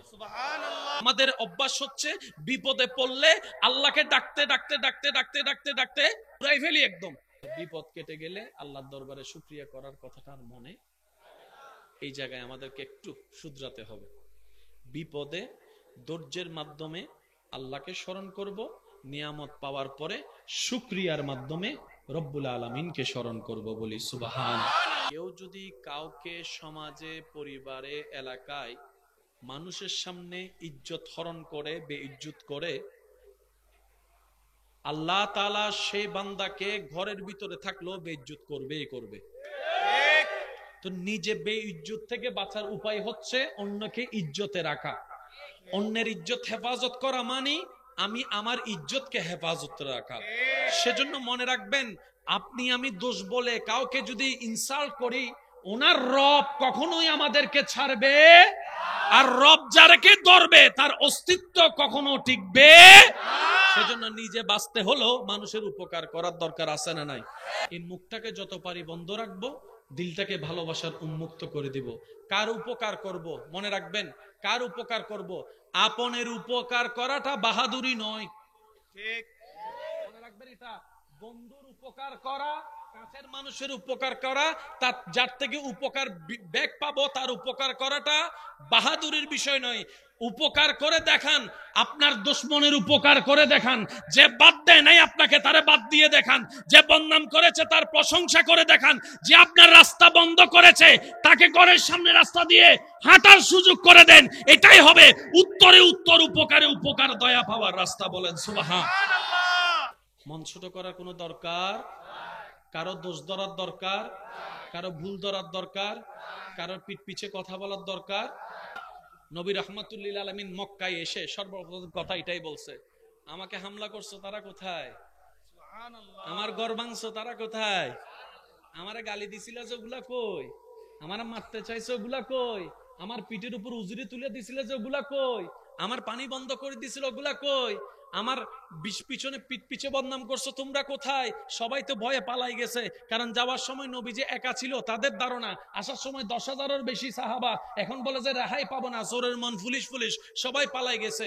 সবাইকে অবাক করে, সবার মনের ধারণা নবী এবার আমাদেরকে প্রতিশোধ নিবে, হত্যা করবে, মেরে ফেলবে। যে যার মতো ধারণা করে, যে যেমন ধারণা করেও তেমন, এটাই তো বাস্তবতা। সবাইকে অবাক করে নবী রাহমাতুল্লিল আলামিন মক্কায় কাবার সামনে দাঁড়ায় বলে, আমাকে আঘাতদাতারা কোথায়? আমাকে হামলাকারী কোথায়? আমার ভাত বন্ধ করে, আমার খাবার বন্ধ করে এরা কোথায়? শুনো শুনো শুনো, আমি সবাইকে নবী রাহমাতুল্লিল আলামিন, আমি নবী রাহমাতুল্লিল আলামিন সবাইকে ক্ষমা করে দিলাম, সবাইকে ক্ষমা করে দিলাম, সবাইকে ক্ষমা করে দিলাম। যে গালি দিছে তাকেও মাফ, যে মারতে চাইছে তাকেও মাফ, যে পাথর মারছে তাকেও মাফ, যে খাবার বন্ধ করছে তাকেও মাফ। আমি নবী যাও, তোমরা সবাইকে মাফ করে দিলাম, টেনশন করার দরকার নাই। আগে যেরকম মক্কায় ছিলা এখনো সেইভাবে থাকতে পারবা। কৃষকের সন্তান হয়ে সমাজে পরিচয় দিতে চাই না যে আমার বাবা কৃষক। আমি বলি, এমন কোন সন্তান যদি আমার কোনো কথা শুনেন, এমন কোন ভাই বোনেরা, আমি বলবো এখন থেকে বুক ফুলায় বলবেন আমার বাবা একজন কৃষক, আমার বাবা একজন কৃষক। কারণ কৃষি কাজ হচ্ছে সেই মহা সম্মানিত কাজ, যে কাজটা যুগে যুগে আল্লাহর প্রেরিত নবী রাসূলুল্লাহ পছন্দ করে আপন করে নিয়েছেন এই কৃষি কাজকে। বলেন সুবহানাল্লাহ। কৃষি কাজ করা একটা ভাগ্যের ব্যাপার, এটা নিয়ামতের ব্যাপার। আমাদের তেমন অনেক সময় হয় দাওয়াত দেওয়ার সময়, বিয়ের অনুষ্ঠানে কিংবা বিভিন্ন অনুষ্ঠানে, যেই আত্মীয়র টাকা একটু বেশি ওর দাওয়াত একটু স্পেশাল হয়। কষ্ট নিচ্ছেন আমার কোনো কথায়? যে আত্মীয় স্বজনের একটু টাকা বেশি, ওনার খাবার দাবার হয় টেবিলে। যে আত্মীয় স্বজনের টাকা নাই, ওনাকে মূল্যায়নও করে না, কেউ জিজ্ঞেসও করে না খাবার খেয়েছে কিনা। আসলে আসলো, না আসলে নাই। আমরা অধপতনের সেই চরম পর্যায়ে নিচে চলে যাচ্ছি। মনে রাখবেন, এটা কখনো মনুষ্যত্বের কাজ হতে পারে না, নবীর উম্মতের কাজ হতে পারে না, আল্লাহর বান্দার কাজ হতে পারে না। কথা বলেন ঠিক কিনা? এই বৈষম্য দূর করার দরকার আছে না নাই? যেই মানুষ, যেই সমাজ এক সময় নবীকে চোখের উপর মণি বানায় রেখেছে, হক কথাটা বলার সাথে সাথে সে সমাজের মানুষ নবীর রাস্তা বন্ধ করে দেওয়া শুরু করেছে, নবীর খাবার বন্ধ করে দেওয়া শুরু করেছে, নবীর পথ বন্ধ করা শুরু করেছে, পানি বন্ধ করা শুরু করেছে, অত্যাচারের উপর অত্যাচার, মেন্টালি অত্যাচার শুরু করেছে, সামাজিক অত্যাচার শুরু করেছে। শুধু তাই নয় রে ভাই, শুধু তাই নয়, তারা এমন পর্যায়ে চলে গিয়েছে যে মুহাম্মদ সাল্লাল্লাহু আলাইহি ওয়াসাল্লাম, এই মুহাম্মদের সাথে যে কথা বলবে তাকেও আমরা সামাজিকভাবে বয়কট করব। মুহাম্মদের সাথে যে লেনদেন করবে আমরা তাকে সামাজিকভাবে বয়কট করব। মুহাম্মদকে যে বাজার দিবে আমরা তার দোকানকে সামাজিকভাবে বয়কট করব। এইভাবে অত্যাচার শুরু করেছে। আল্লাহর হাবিব নবী আল্লাহর হুকুমের অপেক্ষায় ধৈর্য ধরে বসে আছে, ধৈর্য ধরে বসে আছে। সুবহানাল্লাহ, ধৈর্য ধরে বসে আছে। যে মক্কার অলিতে গলিতে নবী রাহমাতুল্লিল আলামিন হাঁটতো, আজকে সে হাঁটার রাস্তা বন্ধ করে দিয়েছে। নবী রাহমাতুল্লিল আলামিন যেখানে বসতো, বসার জায়গাটা তারা ভেঙে দিয়েছে। নবী যাদের সাথে গিয়ে কথা বলতো তাদেরকে কথা বলা থেকে দূর করে দিয়েছে। সবাই সামাজিকভাবে নবীকে বয়কট করা শুরু করলো, পারিবারিকভাবে বয়কট করা শুরু করলো। এদিক থেকে অত্যাচার, ওদিক থেকে অত্যাচার, এভাবে অত্যাচার, এভাবে জুলুম করতেই আছে। নবী ধৈর্য ধরে বসে আছে, নবী ধৈর্য ধরে বসে আছে। সুবহানাল্লাহ, নবী ধৈর্য ধরে বসে আছে। এবার নবীর গায়ের উপর আঘাত দেওয়া শুরু করলো, রক্তাক্ত শরীর মোবারক করলো, নবী ধৈর্য ধরে বসে আছে। নবীর পেটে খাবার নাই, নবী ধৈর্য ধরে বসে আছে। নবীর ঘরে পানি নাই, নবী ধৈর্য ধরে বসে আছে। আপনরা দুশমন হয়েছে, নবী ধৈর্য ধরে বসে আছে। আপনরা পর হয়েছে, নবী ধৈর্য ধরে বসে আছে। আপনরাই চোখ উল্টাই ফেলেছে, নবী ধৈর্য ধরে বসে আছে। ধৈর্য ধরে বসে আছে, অথচ নবী চাইলে একবার আল্লাহকে বললে ও আল্লাহ তুমি ওদেরকে ধ্বংস করে দাও, সাথে সাথেই ধ্বংস করে দিত। নবী ধ্বংস দোয়া করে নাই, কারণ নবী বলে আল্লাহ আমাকে গজব দাতা হিসেবে পাঠাই নাই, রহমাতুল লিল আলামিন করে পাঠিয়েছেন, রহমাতুল লিল আলামিন করে পাঠিয়েছেন। আমি নিজে না খেয়ে হলো তাদেরকে খাওয়ার ব্যবস্থা করব, নিজে না হেসে হলো তাদেরকে হাসির ব্যবস্থা করব। আমি তো নবী রহমাতুল লিল আলামিন, যাকে আল্লাহ তাআলা সমস্ত নবীদের ইমাম বানিয়েছেন, সুবহানাল্লাহ। সমস্ত নবীদের উপর সর্দারিত্ব আল্লাহ আমাকে দিয়েছেন। সুতরাং আমি অধৈর্য হলে চলবে না, আমি ধৈর্য ধরবো, যাতে আমার পরবর্তী উম্মতেরা আমার কষ্টের কথা শুনে অধৈর্য না হয়, আমার কষ্টের কথা শুনে তাদের জীবনের কষ্টের সামনে আসলে অধৈর্য যেন না হয়, রাগী যেন না হয়, মেজাজ যেন না হারায়, মেজাজ হারিয়ে এক ভাই আরেক ভাইয়ের নামে যেন মামলা না দেয়, হামলা না করে, রাস্তা বন্ধ না করে। আমি নবীর আদর্শ যেন তারা জীবনে বাস্তবায়ন করে আল্লাহর আসল নিয়ামত অর্জন করতে পারে। নবী বলে আমি ক্ষমতা থাকার পরও চুপ। তুই দুই দোকানের মালিক হয়ে এত চিল্লাস কেন রে? নবী বলে যে আমি কৌসারের মালিক হয়ে চুপ করে আছি, তুই দুইতলা বিল্ডিং এর মালিক হয়ে চিল্লাস কেন? চিল্লাইস না, আক্রমণ পরিবর্তে আক্রমণ করিস না, গালির পরিবর্তে গালি দিস না রে উম্মত। তুই শুধু ধৈর্য ধর, রবের দিকে তাকাই, রবে এমন ভাবে রাস্তা করে দিবে তোর দুশমনরা হার মানতে বাধ্য হবে। ইজ্জতের সমাজে এলাকায় তুই মাথা উঁচু করে দাঁড়ায় থাকতে হবে। সত্যি করে বলেন আল্লাহ বিচার করে কি করে না? আরেকটু জোরে বলেন আল্লাহ বিচার করে কি করে না? কিন্তু আল্লাহ আপনার আমার টাইমে বিচার করবে না, আল্লাহ আল্লাহর সময়ে বিচার করবে। কিছুদিন পরে আল্লাহ পাক বলে হাবিব আপনার অনেক কষ্ট হচ্ছে আমি বুঝতেছি। নবী বলে যে আল্লাহ আপনার জন্য আমি সব করতে পারি, সব করতে পারি, সব করতে পারি। ফ্রি ফ্রি জিনিস পেলে দাম থাকে না। আল্লাহ তোদেরকে নিজের হাবিবকে ফ্রি ফ্রি মক্কায় দান করছে, তোরা দাম দিতে জানোস নাই। এখন আমরা মদিনাবাসী পেয়েছি, আমরা তোদেরকে আর দিব না, আর দিব না। নবীও বলে যে আমি তোমাদেরকে ছেড়ে যাবই না, কিয়ামত পর্যন্ত মদিনা শরীফে শুয়ে থাকবো।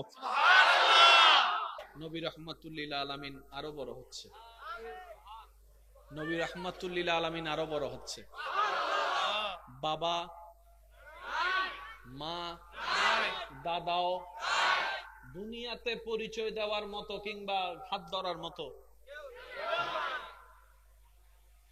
বলনেওয়ালা বলে মুহাম্মদের তো কেউ নাই, আশেপাশের মানুষ বলে মুহাম্মদের কেউ নাই।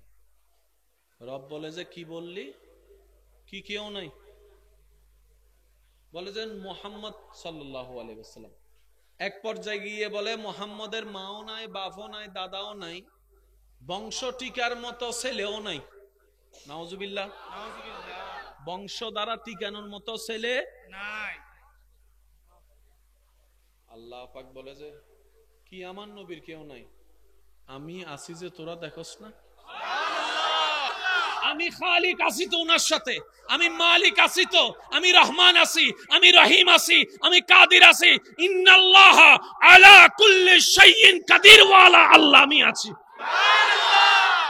আমার নবীর বাপ না থাকার কারণে, মা না থাকার কারণে, কুরাইশ বংশের মানুষরা সম্পত্তি না দেওয়ার কারণে আমার নবীকে তোরা গরিব ভাবলি, আমার নবীকে তোরা ফকির ভাবতেছস, আমার নবীকে তোরা অভাবী ভাবতেছস। ইন্না আতাইনা কাল কাউসার, কাল কাউসার, কাল কাউসার। কুল কায়নাতের মালিক স্রষ্টা আমি আল্লাহ আমার নবী মুস্তাফাকে বিশ্বের সেরা খজিনা, নিয়ামত ভরা খজিনা, সমস্ত কিছু আমার নবীকে আমি আল্লাহ দান করে দিলাম। আল্লাহর উপর যে ভরসা করার মতো ভরসা করতে জানে, আল্লাহর হুকুম আসার জন্য যে অপেক্ষা করার মতো করতে জানে, আপনার চোখে যেখানে দেখবেন লাভ নাই, রব্বুল আলামিন আপনার ধৈর্যের কারণে সেখান থেকেও লাভের নদী আপনার জন্য খুলে দিবেন। সব সময় মাথায় রাখবেন, আপনার চোখে বলছে আমি লসে আছি, আপনার ব্রেইনে বলছে আমি লসে আছি, কিন্তু আপনার ঈমান বলছে আমার আল্লাহ আছে। ওই বিশ্বাসটা, ঈমানটার কারণে আপনার ব্রেনটাকে মিথ্যা প্রমাণিত করে, আপনার চোখটাকে ভুল প্রমাণিত করে। রব্বুল আলামিন এমন জায়গা থেকে লাভের সন্ধান বের করে দিবে, কল্যাণের সন্ধান বের করে দিবে, শান্তির রাস্তা বের করে দিবে। যখন সামনে আসবে আপনি অবাক হওয়া ছাড়া দ্বিতীয় কোনো উপায় থাকবে না। তবে সেই জায়গায় একটা বড় চরম পরীক্ষা আপনার আমার দিতে হয়, যেখানে আমরা প্রায় সময় মানুষ ফেল করে ফেলি, সেটা হচ্ছে আমরা যদি সেই সময়টা আসে, আমাদের প্রধান কাজ হচ্ছে ডাইনে বামে না তাকিয়ে চোখটা বন্ধ করে রবের দরবারে সিজদা দিয়ে আগে শুকরিয়া আদায় করা। মক্কার আশেপাশে যারা সন্তানের বাবারা আছে, বাচ্চা বড় হলে বেড়াইতে নিয়ে যায় না? বলেন না রে ভাই। এখন নবীর তো দুনিয়াবি বাবা নাই, বাবা তো চলে গেছে। মা আমেনা মন খারাপ করে আছে, ইস আমার সন্তানের বাবা যদি থাকতো, আজকে সেও তার বাবার সাথে একটু রাস্তায় ঘুরতে যেতে পারতো, মেলায় ঘুরতে যেতে পারতো, বিভিন্ন জায়গায় ঘুরতে যেতে পারতো। আল্লাহ পাক বলে, আমেনা তুমি মন ছোট করিও না, তুমি মন খারাপ করিও না, তুমি মন ছোট করিও না। দুনিয়ার অভিভাবকরা তাদের এই সন্তানদেরকে কোথায় নিয়ে যায়?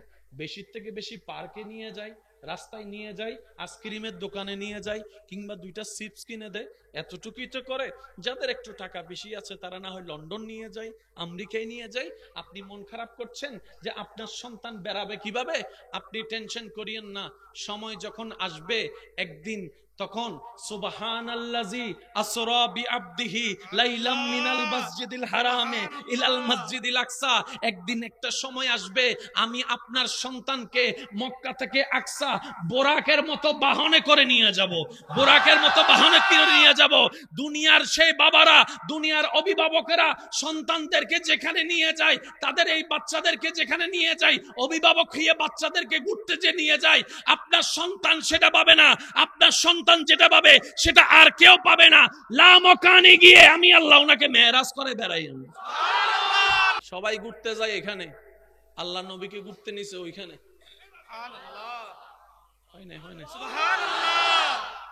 সবাই খেলে এটা দিয়ে, ওইটা দিয়ে, বল দিয়ে, খেলনা দিয়ে, আর আপনার আমার নবী খেলে চাঁদ দিয়ে।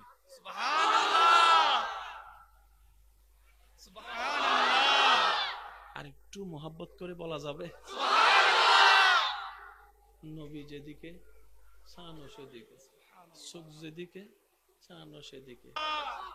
আল্লাহ বলে, আমেনা মন ছোট করেন না, দুনিয়ার বাচ্চাগুলা খেলনা দিয়ে খেলে, আর আপনার সন্তান আসমানের চাঁদ দিয়ে খেলতেছে।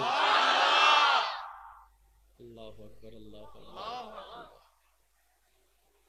আল্লাহর কত বড় দয়া যে আমাদের উপরে, নবী রাহমাতুল লিল আলামিনের উম্মত বানিয়ে আমাদেরকে ডাইরেক্ট জিরো থেকে হিরো বানিয়ে দিয়েছেন। সুবহানাল্লাহ। মক্কার একটা নিয়ম ছিল, মক্কায় যদি কোনো নবজাতক শিশুর জন্ম হতো, অন্য এলাকার সন্তানের নবসন্তানের মারা এসে কিছু টাকার বিনিময়ে ওনাদের বাচ্চাদেরকে লালন পালন করত। তো মক্কার যারা মানুষ, ওনারা বেশিরভাগ ছিল ব্যবসায়ী, সংসার ব্যবসা ট্যাবসা মিলে তেমন কোনো টাইম পেতেন না। মা হালিমাতুস সাদিয়া যখন নবীর চেহারা দেখলেন, নবীজির দিকে তাকিয়ে যখন মা হালিমা অপলক নয়নে তাকিয়ে আছে, মুগ্ধ নয়নে, এত সুন্দর চেহারা, নবীজি হালিমাতুস সাদিয়ার দিকে তাকিয়ে একটা মুস্কি হাসি দিয়েছে। এবার মুস্কি যখন হাসি দিছে, হালিমাতুস সাদিয়া বলে যে লাভ হোক লস হোক, সবসময় লাভের চিন্তা করার দরকার নাই, আমার এটারে লাগবে। সুবহানাল্লাহ। তো অনেকে বলে ওরা ওরা ওরা নবীকে নেয় নাই। আমি শ্রদ্ধার সাথে বলি, বেয়াদবি মাফ করবেন, ওরা ওরা ওরা নবীকে নেয় নাই না, নবী ওদের কাছে যায় নাই। সুবহানাল্লাহ। আর একটু জোরে বলেন না। আমার নবীরে রিজেক্ট করবে এমন বাপের ভূত আছে কে? বলেন না, আছে? আছে। আমার নবীকে রিজেক্ট করবে, আপনার নবীকে রিজেক্ট করবে, আল্লাহর হাবিবকে রিজেক্ট করবে সৃষ্টি জগতে এমন বাপের ভূত নাই। তারা নেয় নাই না, আমাদের নবী তাদের কাছে যায় নাই। যাওয়া না যাওয়া কার হুকুম? তারা নিবে কিভাবে? আল্লাহ তো ব্যবস্থা করে রেখেছেন, নবী হালিমার ঘরে যাবে, তারা জোর করলেও তো নিতে পারবে। সবাই জানেন, শুধু একটু স্মরণ করিয়ে দিচ্ছি। এবার উনি বলে যে লাভ লস যা হওয়ার হোক, ওনারা লাগবে, আমি গ্রহণ করলাম। এবার আপনার আমার নবীকে নিয়ে সেই দুর্বল বাহনে উঠলেন মা হালিমা। হালিমা যখন সেই দুর্বল বাহনে উঠলেন, যেটার দুর্বলতার কারণে সবার পিছনে উনি মক্কায় এসেছেন, বাস্তবতা এখন উল্টাই গেল। সবাইকে পিছনে ফেলে উনি আগেই সেই গন্তব্যে পৌঁছায় গিয়েছেন। সুবহান। মা হালিমাতুস সাদিয়া পৌঁছানোর অনেক দিন অনেকক্ষণ পরে ওই কাফেলে এসে যখন মা হালিমাকে দেখে, কিরে হালিমা, তুমি নিজে দুর্বল, তোমার বাহন দুর্বল, তোমার ঠেলা যায় না বাহনটা, আমাদের আগে পৌঁছালা কিভাবে? হালিমা বলে, এত কিছু জানি না, এত কিছু জানি না। ওনারে কোলে নেওয়ার পর থেকে আমার সাথে এমন এমন কিছু হচ্ছে, মনে হয় যেন আমি স্বপ্ন দেখছি, বাস্তব মনে হচ্ছে না। সবকিছু অলৌকিক হওয়া শুরু করেছে, অলৌকিক হওয়া শুরু করেছে। আমি যখন উনাকে নিয়ে আমি যখন বাহনে উঠলাম, উনাকে নিয়ে যখন আমি বাহনে উঠলাম, আমার বাহনের কি হয়েছে আমি জানি না। আমি দেখছি 10 মাইলের পথ 1 মাইলে শেষ হয়ে যাচ্ছে। মিনিটেও বরকত, সময়েও বরকত, গাড়িতেও বরকত, বাহনেও বরকত, শরীরেও বরকত, শক্তিতেও বরকত হওয়া শুরু করেছে। নবীকে যিনি দুধ পান করেছেন ওনার নাম হচ্ছে হালিমা। কি বলেন তো ওনার নাম কি?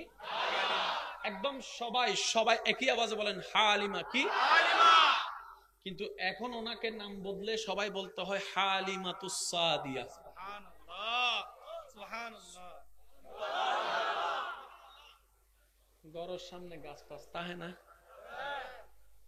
বড়ই গাছ টাছ তাহে না।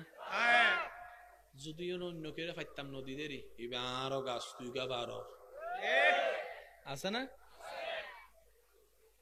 মা হালিমার ঘরের সামনে একটা ফলের গাছ ছিল, যে গাছটার মধ্যে জানেই নেই, ধরতে গেলে ধরেন না, মানে ফল টল কিচ্ছু নাই।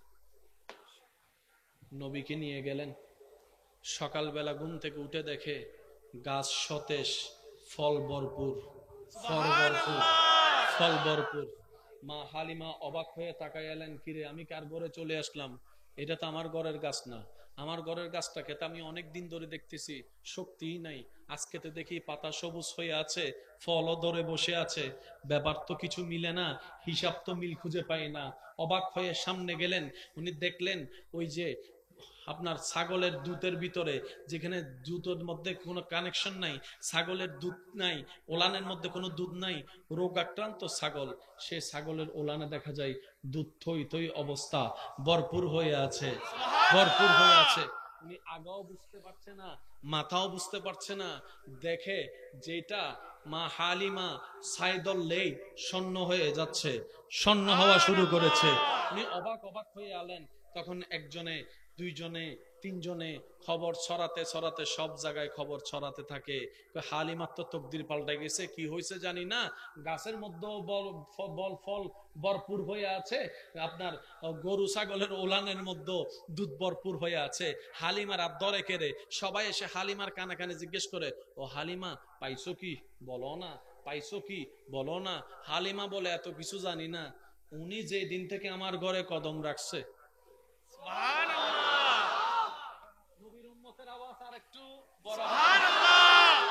উনি যে দিন থেকে আমার ঘরে কদম রাখছে, সব চেঞ্জ, সব চেঞ্জ। আরেকটু জোরে। গ্রামে মানুষ, এই যুবক গ্রামের মানুষ আছে অবদ্ধকল, মাগরিবুর ফর লাইট বন্ধ করি। গত 30 বছর 40 বছর আগে এন্ডেইলে আসিল তো দাদা কল মাথা ঠিক না। মাগরিবই মোটামুটি হাত শেষ, ঘুম জাগ হইল না, এশারের নামাজ সাম পড়ি রে তুমি বইকে দেখকুস ইন্দি, আবার ফজরে উড়ি গি আছে না। মা হালিমা তো সাদিয়া সন্ধ্যার সময় বেগিন হাসটাস গুছাইলে ঘর যাইতে গো, লাইট বন্ধ করিয়ে ঘুম যাইতে গই। আশেপাশে জুন আছে সিআইডি অফিসার, আশেপাশে হতুন নাই না সিআইডি অফিসার, কি করে সাইম হতু নাই সাইম সিআইডি অফিসার নিজ দায়িত্ব তো হতুন দায়িত্ব দিলে আছে তো। আশেপাশের যারা সিআইডি অফিসার ওনারা মা হালিমার উপর অবজারভেশন শুরু হয়ে করে দিয়েছে। গোপনে দেখে এদিকে সূর্য ডুবেছে, চতুর্দিকে অন্ধকার হয়েছে, ডানে অন্ধকার, বামে অন্ধকার, সামনে অন্ধকার, পিছনে অন্ধকার। মা হালিমার ঘর থেকে কেমন জানি একটা সুন্দর আলো বের হওয়া শুরু করেছে, সূর্যের আলো বের হওয়া শুরু করেছে। পরের দিন সকালে অনেকেই গিয়ে মা হালিমাকে জিজ্ঞেস করে, ও হালিমা, কোন লাইট ইউজ করো, কোন বাতি ইউজ করো? সারা রাত দেখলাম চতুর্দিকে অন্ধকার, তোমার ঘর থেকে একটা আলো বের হলো, কিন্তু আলোটা দেখে দূর থেকে দেখলে তো বোঝা যায় হারিকেনের আলো কেমন হয়, মোমবাতির আলো কেমন হয়, এনার্জি বাল্বের আলো কেমন হয়, হ্যালোজিনের আলো কেমন হয়, পার্থক্যটা মোটামুটি তো বুঝি, কিন্তু এই আলোটা তো কোনো আলোর মতোই লাগলো না, না হারিকেনের মতো, না মোমবাতির মতো। আলোটা তো আলো ছিল, কিন্তু চমৎকার আলো ছিল। কোন জায়গার থেকে এই লাইট পাইলা? মা হালিমা বলে যে আমি কিচ্ছু জানি না, ওনার ঘরে আনার পর থেকে আমার ঘর আর অন্ধকার হয় না, আমার ঘর আর অন্ধকার হয় না। এবার যারাই নেয় নাই, যারা আপনার আমার নবীকে নেয় নাই, তখন নেয় নাই বলছে, নেয় নাই, যায় নাই, এবার তারাই সে হালিমার বলে, হালিমা টাকা কিছু বাড়াই দিব আমার, সম্পদ দরকার হলে কিছু বিক্রি করে হইলেও দিব, এটা আমাকে দাও। আরেকজনে বলে যে পাহাড় দুইটা লেখা দিব, এটা আমাকে দাও। আরেকজনে বলে যে আমি ওটের পাল তোমারে দিয়ে দিব, এটা আমাকে দাও। হালিমা বলে জান চলে যেতে পারে, আমি দিতে পারবো না, আমি দিতে পারবো না, আমি দিতে পারবো না। কারণ তোমরা সমস্ত বাচ্চার সাথে দুধ খাওয়ানোর দায়িত্ব নিয়েছো টাকার লেনদেনের কারণে। আমি হালিমা টাকার লেনদেন আগের গুলার সাথে করেছি, এর সাথে আমার টাকার লেনদেন হয় নাই, দিলের লেনদেন হয়ে গেছে, দিলের লেনদেন হয়ে গিয়েছে। কারণ আমি দেখেছি আমার দুই স্তনের মধ্যে এই মোহাম্মদ জীবনে কোনোদিন দুইটা খাই নাই, একসাথে দুইটা খাই নাই, একটা খেয়ে আরেকটা রেখে দিয়েছে আমার ছেলের জন্য। নিজের চাইতে পড়ার কথা উনি বেশি চিন্তা করে, দিতেন নয় যা সিডেঙ্গে বাসারি দুরু দুরু যা ও নহদ দুরু দুরু এসে সিডেঙ্গে করো না মাতের দুরু দুরু জিজ্ঞেস তো নাই সুস। আর দাদা তো হস্ট অর ফানলার কেন ওনারা বুড়ো মানুষ তো বাজে কেন সেট করি ওনারা আরাম করে বসতো, আরাম করে বসতো। ভালোবাসার জায়গা মদিনা, ভালো লাগার জায়গা মদিনা, ভালোবাসার জায়গা মদিনা, ভালো লাগার জায়গা মদিনা। আরেকটু জোরে, ভালোবাসার জায়গা মদিনা, ভালো লাগার উচ্চ আওয়াজে বলেন মারহাবা। মা হালিমা বলে বেগিন দিত্তারি,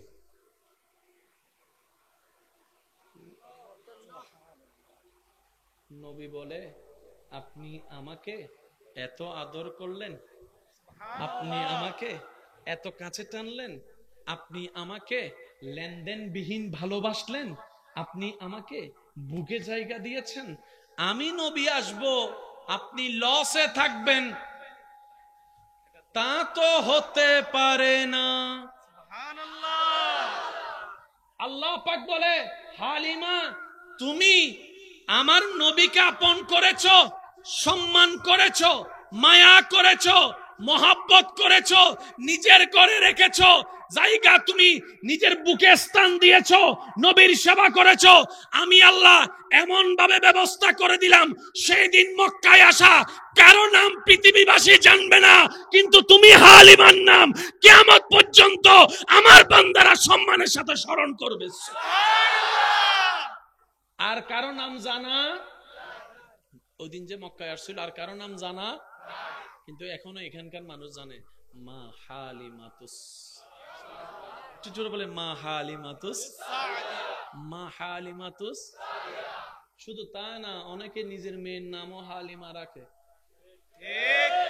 নবীজি যখন আস্তে আস্তে হাঁটা শুরু করলেন, বেশিরভাগ নবী রাসূলের একটা সুন্নতের অংশ আপনারা হয়তো শুনেছেন, জানেন,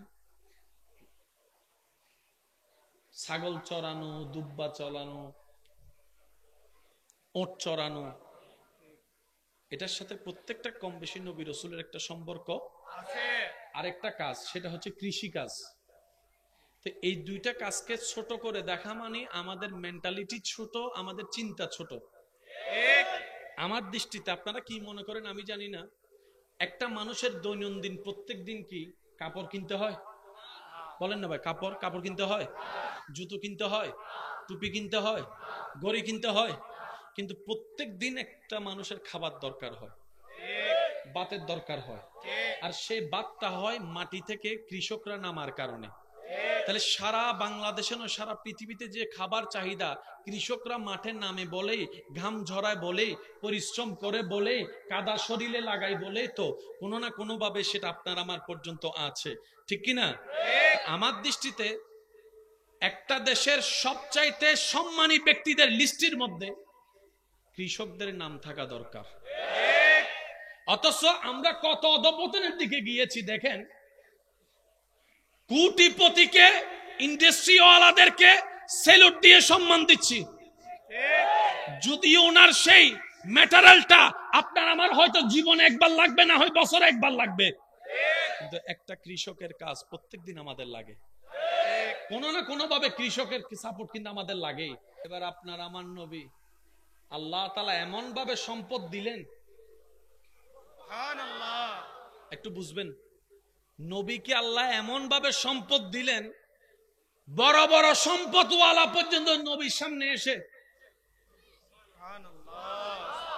একটু জোরে বলি না, বড় বড় শত্রু পর্যন্ত নবীর সামনে এসে চোখে চোখ রেখে কথা বলতে পারে না, অন্যদিকে তাকাই থাকতে হয়। সুবহানাল্লাহ। নিয়ামতের শ্রেষ্ঠ নিয়ামত চরিত্র হচ্ছে, এটা হচ্ছে চরিত্র। সম্পদের শ্রেষ্ঠ সম্পদ হচ্ছে চরিত্র। কি বলেন আপনারা, একমত আছেন তো সবাই? সবচেয়ে দামি সম্পদের নাম কি? চরিত্র। চরিত্রের চাইতে দামি সম্পদ দুনিয়াতে আর কিছু হয়? আল্লাহ তাআলা বলে, ইন্নাকা লাআলা খুলুকিন আযীম। সুবহানাল্লাহ। মুহাব্বতের আওয়াজে বলেন সুবহানাল্লাহ। সুবহানাল্লাহ। আপনি আমি ভোটার আইডি কার্ড বানাইতে গেলে, পাসপোর্ট বানাইতে গেলে, ওই এলাকার যে কোনো একজন সরকারি প্রতিনিধির কাছ থেকে একটা চরিত্রের সার্টিফিকেট নিতে হয়। সেখানে উনি না দেখা সিগনেচার করে দেয়, সিল মারা থাকে, সিগনেচারটা পরে করে দেয়, লেখা থাকে আমার জানা মতে আমার এলাকার সবচাইতে ভালো মানুষ। ঠিক কথা বলেন না? ঠিক। আমি ওনাকে জিজ্ঞেস করলাম, ভাই আপনি যাকে ভালো মানুষ হিসেবে সিগনেচার দিয়েছেন আপনি চিনেন? কয় না। তো সিগনেচার দিলেন কেন? বলে যে আমার এলাকায় লক্ষ লক্ষ মানুষ, সবার এই সার্টিফিকেটের দরকার, আমি কি সবার পরিচয় জানবো নাকি? যার চরিত্রের কথা বলেছে তিনি আপনার আমার নবী রাহমাতুল লিল আলামিন। ইন্নাকা লাআলা খুলুকিন আযীম বলে রব্বুল আলামিন যার চরিত্র মুবারকের সার্টিফিকেট দিয়েছেন তিনি আপনার আমার নবী রাহমাতুল লিল আলামিন। 40টা বছর আল্লাহ আমাদের নবীকে দিয়ে ইসলামের দাওয়াত দিতে দেয় নাই, চুপ করে রেখেছেন। এই 40টা বছর আল্লাহ বিশ্ববাসীকে নবীর হাঁটা চলা বসা চরিত্র দেখাইয়াছেন। 40টা বছর পরে যখন সবাই বলল, সবাই মিথ্যা কথা বলল, আমরা মানতে পারি আব্দুল্লাহর ছেলে কখনো মিথ্যা বলতে পারে না, এই কথা যখন তারা বলা শুরু করলো তখনই আল্লাহ পাক বললেন, নবী এবার আপনি বলেন এক আল্লাহ ছাড়া কোনো মাবুদ নাই, দেখি কয়জনে মানে। এতক্ষণ কিন্তু বলাই নাই। যখন সবাই বলছে আব্দুল্লাহর ছেলে মিথ্যা বলবে না, আল্লাহ পাক বলে যে এখন বলেন। সুবহানাল্লাহ। আল্লাহ কি বলবো? রবে বলে যে এক আল্লাহ ছাড়া কোনো মাবুদ নাই, এই কথা যারা বলবে তারাই পাশ হয়ে যাবে, আপনি এই কথা বলেন। এবার নবী সবাইকে ডেকে বললেন, ইয়া আইয়ুহান নাস, হে মানব জাতি, তোরা তো বলেছস আমার মতো সত্যবাদী এলাকায় আর কেউ নাই। কয় হ্যাঁ, চোখ বন্ধ করে। এবার নবী বলে যে আমি যদি বলি পাহাড়ের পিছ থেকে একটা দল আসতেছে, তোমরা কি মানবা? বলে যে আপনি বললে আমরা না দেখেও মানবো, কারণ আমরা জানি সবাই মিথ্যা বললো, আপনি জীবনে কোনোদিন মিথ্যা বলবেন না। কয় এতটুক বিশ্বাস করো? বলে যে হ্যাঁ। এতটুক মানো? বলে যে হ্যাঁ। তাহলে আমি একটা কথা বলি, শুনবা? বলে যে বলেন। এবার নবী বললেন, ইয়া আইয়ুহান নাস কুলু লা ইলাহা ইল্লাল্লাহ, এক আল্লাহ ছাড়া কোনো মাবুদ নাই, এক আল্লাহ ছাড়া কোনো প্রভু নাই, এক আল্লাহ ছাড়া কোনো স্রষ্টা নাই, এক আল্লাহ ছাড়া কোনো রিজিক দাতা নাই, এক আল্লাহ ছাড়া কোনো রহমান নাই, এক আল্লাহ ছাড়া কোনো রহিম নাই, এক আল্লাহ ছাড়া কোনো জ্ঞান দাতা নাই, এক আল্লাহ ছাড়া কোনো রিজিক দাতা নাই, এক আল্লাহ ছাড়া কোনো হায়াত দাতা নাই, এক আল্লাহ ছাড়া কোনো মওত দাতা নাই, এক আল্লাহ ছাড়া কোনো ইজ্জত দাতা নাই, এক আল্লাহ ছাড়া কোনো সম্পদ দাতা নাই, এক আল্লাহ ছাড়া কোনো স্রষ্টাই নাই। এইবার বিরোধিতা করা শুরু করছে। যারা বিরোধিতা করার তারা বিরোধিতা করা শুরু করছে। তো এখান থেকে আমরা কি বুঝতে পেলাম, আমাদের সমাজেও কিছু মানুষ আছে বিচার যা করার করেন সব মানি, কিন্তু ওই তাল গাছ এটা আমার, বিচার যা করার করেন কিন্তু তাল গাছ বলেন না ভাই, তাল গাছ অর্থাৎ তুমি যা বলার বলো, আমি মানতে পারবো, কারণ মানিলে তো ব্যবসা বন্ধ হয়ে যাবে। ঠিক না, মাথা কারো জোর হ না, ঠিক হতাইন মানি লইলে ব্যবসা কি যাব, বন্ধ হয়ে যাব, আর ব্যবসা চলতো না। ঠিক কথা কি বুঝতে পেরেছেন? এবারে নবী যখন এক আল্লাহর কথা বলল, দুই দল হয়ে গেল, এক দল মাননেওয়ালা আর এক দল না মাননেওয়ালা। যারা মাননেওয়ালা হয়েছেন ওনারা মুমিন মুসলমান হয়ে গিয়েছেন। সুবহানাল্লাহ, আর একটু জোরে বলি না সুবহানাল্লাহ। এবার মাইকের আওয়াজ যতটুকু যাচ্ছে আমি শ্রদ্ধার সাথে বলি, আমার ভাইয়েরা শুনে রাখবেন, বুঝে রাখবেন, কথাটা মনে রাখার চেষ্টা করবেন, পারিবারিক এবং সামাজিক ভাবে কথাটা প্লে করার চেষ্টা করবেন। আল্লাহর রসুলের মাধ্যমে আল্লাহ আমাদেরকে যে রাস্তা দেখিয়েছেন, এর চাইতে কোনো উত্তম রাস্তা হতে পারে না। আপনার আমার নবী রাহমাতুল লিল আলামিন নবী শাফিউল মুজনাবিন নবীকে রব্বুল আলামিন যখন দরার মধ্যে আম্মাজান আমেনার মাধ্যম দিয়ে মক্কা নগরের মধ্যে পাঠালেন, নবীর চেহারা মুবারক যারাই দেখেছে সবাই বলতে বাধ্য হয়েছে, এত সুন্দর চেহারা আমার জীবনে আর কখনো কারোর মধ্যে দেখি নাই। সুবহানাল্লাহ, নবীর চোখ মুবারক দেখে সবাই বলতে বাধ্য হয়েছে, এত সুন্দর টানা টানা চোখ তো অনেক দেখেছি, এই চোখের মতো চোখ দেখি নাই, এই নাকের মতো নাক দেখি নাই, এই ঠোঁটের মতো ঠোঁট দেখি নাই, এই হাসির মতো হাসি দেখি নাই, এই চেহারার মতো চেহারা দেখি নাই। রব ডাক দিয়ে বলে, ও আমার বান্দা, তোরা দেখবি কিভাবে চোখে, ওয়াদুহা ওয়ালা চেহারা তো আমি আর কাউরও বানাই নাই, নবী মুস্তাফারটা বানিয়েছি। দুনিয়াতে যখন আসছেন কথা তো ফুটে নাই, চেহারায় না আসছে। দুনিয়াতে যখন আসছে চলা তো হয় নাই, তখন চোখে না দেখা যাচ্ছে। চোখের সৌন্দর্যের বর্ণনা শুনে নিল বিশ্ববাসী, চেহারার সৌন্দর্যের বর্ণনা শুনে নিল বিশ্ববাসী, হাসি মুবারকের সৌন্দর্যের বর্ণনা দেখে নিল বিশ্ববাসী। যখন আপনার আমার নবী আল্লাহর হুকুমে আস্তে আস্তে বড় হওয়া শুরু করলেন, আস্তে আস্তে বড় হওয়া শুরু করলেন। সুবহানাল্লাহ বলেন। কি সৌভাগ্য আমাদের, আল্লাহর কেমন দয়া আমাদের প্রতি, কেমন দয়াল নবীর উম্মত হিসাবে আপনার আমার নামকে আল্লাহ লিপিবদ্ধ করেছেন। সেই নবী আস্তে আস্তে বড় হচ্ছে, হাঁটা শুরু, বড় হচ্ছে, মিশা শুরু, চলা শুরু, বলা শুরু। জগৎ বলে খারাপের লাগে চললে খারাপ হয়, ভালোর লগে চললে ভালো হয়, সৎসঙ্গে স্বর্গবাস, অসৎসঙ্গে সর্বনাশ। নবী যে পরিবেশে বড় হচ্ছে সেখানে মিথ্যা কথা বলাটা কমন ছিল, মদ খাওয়াটা কমন ছিল, সব দিকে শুধু নোংরামি আর নোংরামি, এরকম পরিবেশ ছিল। সেই পরিবেশে বাবা হারা আমার নবী বড় হচ্ছে, মাটাও কিছুদিন পরে চলে গিয়েছে, শিখানোর মতো কেউ নাই। আদবকে শিখাবে, ভদ্রতাকে শিখাবে, শিখানোর জন্য তো কাউকে না কাউকে দরকার। নবীর পরিবারে তেমন শিখানোর মতো কেউ নাই, সেই সমাজে স্কুলও নাই, মাদ্রাসাও নাই, শিক্ষকও নাই, শিখবে তো ভদ্রতা কোন জায়গা থেকে শিখবে? কিন্তু বড় তাজ্জুবের বিষয়, নবী রাহমাতুল লিল আলামিন বড় হওয়া শুরু করলো, যেদিকে যায় সেদিকেই একবার যে নবীকে দেখেছে সে শুধু তাকায় রয়েছে, তাকায় রয়েছে, তাকায় রয়েছে। নবীকে যে একবার দেখেছে সে আর চোখ ফিরাতে পারে না।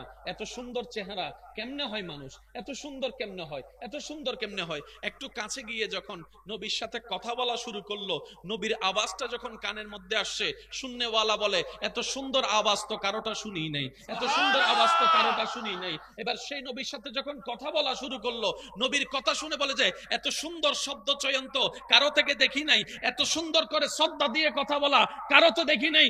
এবার সেই পরিবেশে নবীর বড় হওয়াটা এমন ভাবে বড় হওয়া হয়েছে, কাফেররা পর্যন্ত বলতে বাধ্য হয়েছে সবাই মিথ্যা কথা বলতে পারে, আব্দুল্লাহর ছেলে মিথ্যা বলতে পারে না, সবাই বাটপারি করতে পারে, আব্দুল্লাহর ছেলে বাটপারি করতে পারে না।